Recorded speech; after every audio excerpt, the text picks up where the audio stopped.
Men in Kevlar vests and helmets, camouflage, carrying automatic rifles, moving in tactical armored vehicles. These aren't American troops on the battlefield, but police in Ferguson. This is the St. Louis County Police Department. Disperse now, or you will be arrested.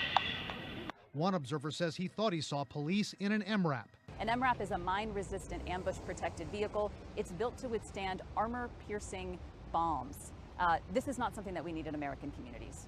According to one report, the federal government has doled out more than $34 billion to local police departments since the September 11th terrorist attacks for military-style equipment. When they get these weapons, policemen's attitudes change.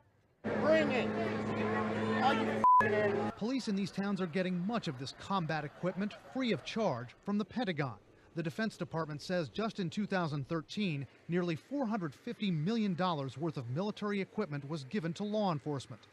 But police departments throughout Missouri, which are assisting in Ferguson, got 20 MRAPs and hundreds of M16 rifles in recent years. The Defense Department supports this trend overall. While it would take you or me 4 to 6 weeks and unending hassle and documentation to secure a passport, as reported by the Washington Post, your local police force need only fill out a one-page form for an armored personnel carrier. Do you have cash in the vehicle is surprisingly common in traffic stops, and the police are prepared to overcome any language barrier to ask it. ¿Tiene mucho dinero en su truck y trailer? Many police departments are allowed to keep most or all of the money they seize, and knowing that starts to make you wonder about the motivations of these kinds of questions. Is there any large amounts of cash in the vehicle? Are there any large sums of money over $5,000 in cash in the vehicle? How much money you got? Are there any large amounts of U.S. currency in there?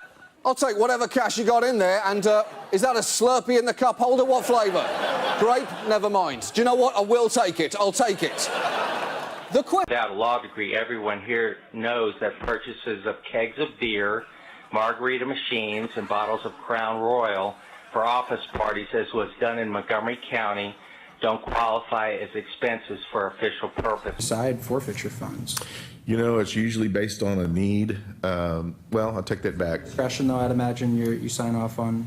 Yeah, there's some limitations on it. You know, it's actually there's not really on the forfeiture stuff. We just usually base it on something that would be nice to have, that we can't get in the budget for instance.